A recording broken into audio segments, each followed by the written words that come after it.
What should the NFL think about Klint Kubiak and his staff?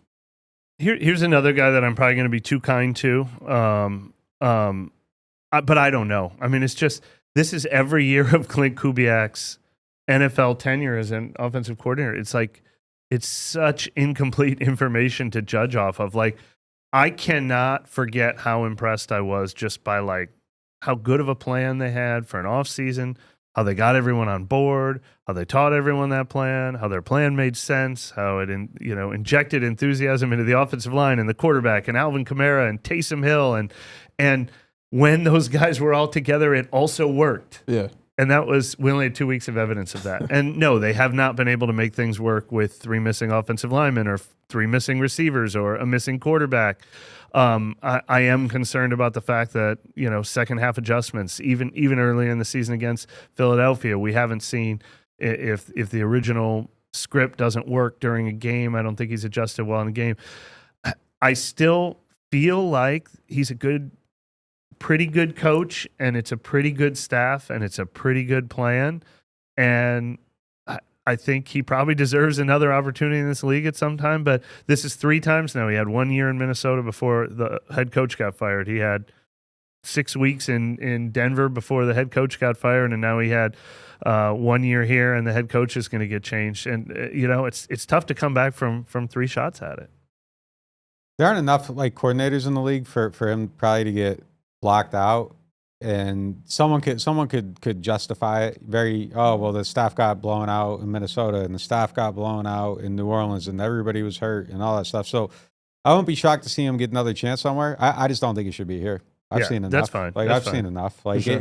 It's not even against him. I think if you're just gonna try to hit again, try to hit where there's more upside. I think the idea of it was good. I think there's things that he does very well, but I don't think you're getting to the moon with them. And if I'm going at it again, I want to try to get to the moon. And I've said this a million times before.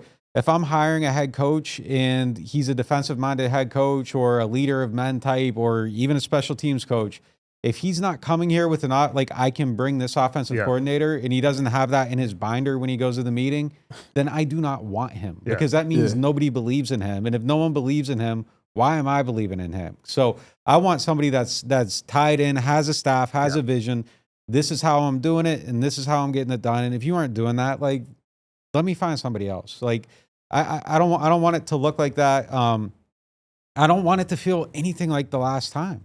If we're replaying this 3 years later, why are we making another Scream movie? It doesn't make sense to me at that point. Have a new plot. They had a new plot in the Scream reboot. That made sense. Okay. But if you're just remaking the movie 3 years later and it's here's Spider-Man, but it's Homecoming, let's get out of here with it. It doesn't make sense to me. So just start over. I don't need to see the same story with a couple slight changes and a slightly different cast. Okay, Garfield, Tom Holland, it's the same dude. Let's just do something else or wait a while to redo it. But it does not make sense to me to just do the same thing all over again. We are a shadow movie, TV, music podcast for sure. No doubt about it. Tobey Maguire, go Spider-Man. No question about it. But actually funny that you went down that road because I'm relating it back to music. His first 2 singles, Game 1 and Game 2 of the season, fire. Hot. On TikTok, on the radio, on YouTube, all of that. But then you get to the album and you start listening to it, you're like, man, this is actually kind of bad. Now granted, his engineer, his laptop broke in terms of Derek Carr getting hurt, different things happen. It might be time for him to change labels and see kind of what else he can do in that certain sense. Because it's like those 2 singles were hot. We'll never forget it. 91 points in the first 2 weeks.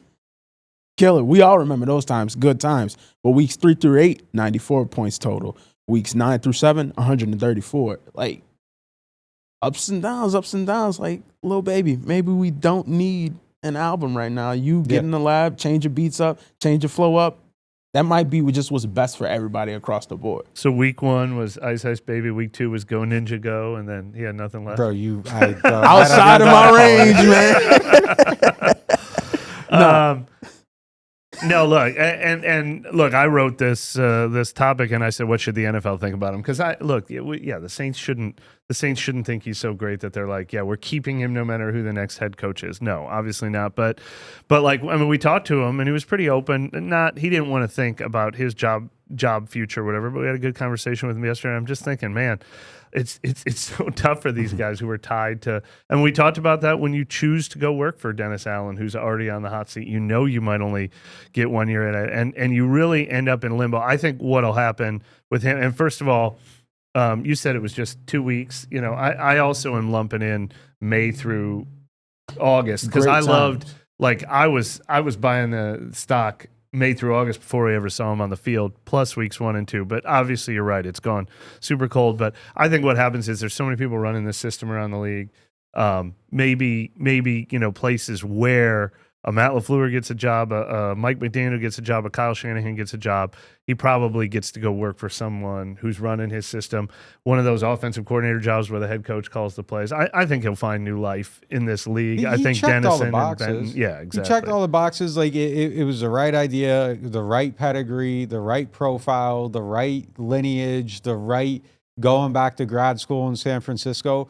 And I don't even know that you can necessarily, like, I don't think it was a bad decision. I think he's a fine offensive coordinator. He's probably one of the, 12 of these dudes get fired every year. Like, he's definitely in the top half of the league. There were 16 a couple of years ago. I just think if I'm shooting, I want to just let me shoot again and see if I can hit a little bit higher. And if you don't, who cares? Like, keep shooting.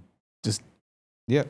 Get them up there. That's all you need. But to finish out the question, it was and staff. So, kind of, what were your impressions about the offensive That was staff? one of my favorite things about, man, they came in. Like, this is what Nick is saying about. This is what you hope the next head coach has on his staff. Like, we've talked about our plans. We're all on the same page. We've got a good plan moving forward. I want these guys working for me. That's one of the things that impressed me for the staff. Rick Dennison, John Benton, Andrew Janocko. And like everybody said, they're all on the same page. What's that? Keith Williams was a great hire. They're all on the same page. They're all speaking the same language. It makes sense to all of us. The receivers know what the quarterbacks are thinking. The quarterbacks know what the running backs are thinking. Like, the offensive line knows what the tight ends are thinking. This was a cohesive staff. Like, I'd hire them all as a group. You know, if I'm hiring them somewhere. Even thinking about what Rick Dennison and John Benton did for Trevor Penny.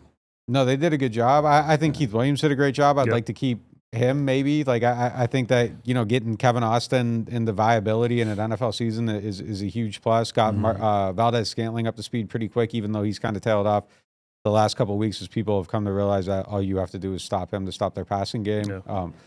But yeah, I mean, look, I think all same opinion. I think they're all pretty good. I mean, I think Rattler looks pretty decent too, which is a credit to Janocko and just the ability to develop. So I think that they've done a good job with, probably the least talented available offensive roster in the NFL. They've done a pretty okay job with it. It's just, like I said, I would just shoot somewhere else. And my whole opinion on all of them could be completely different if they had a completely healthy team the whole year. Like, I say that saying that it's just kind of, I think one of the things that works against them, in my opinion, is just general exhaustion with the process. Yeah. And I just want to see a new process. Speaking of which, I screamed to the rooftops throughout last season, beginning of this offseason, before they hired, when they hired, that the disappearance of the run game was the biggest thing that brought the team down. They were 31st in yards per run last year. I'm seeing where they are now, rushing yards per game. It's been improved all year long, although it's quieted down a little. They've slipped down to 14th in yards per game. They were top 10 most of the season, 13th in yards per play. But then we were very surprised. I know you pointed this out. Where did the play action go? Because they've had success on play action. We thought that was going to be a huge part of their offense. And you mentioned Janocko. That is something. Reader asked the other day about what they're doing to develop Spencer Rattler.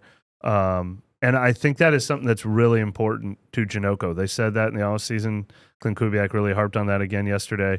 Like, that's a passion of Janocko's, is taking these young quarterbacks. He said during special teams practices, he takes them out there on the field. He said he's with them early in the day. He's with them after practice. Like, it's a passion of Janocko's, and it was a passion of this staff's to not let the young quarterbacks get left behind. So that is another thing I liked seeing from this staff, and obviously I would like to see from the next one too, with the young quarterbacks or Rattler in particular. They didn't get the results they wanted, but they even went in the cooler.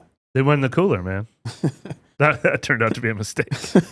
Mocked relentlessly, but that's what happens when you don't get results.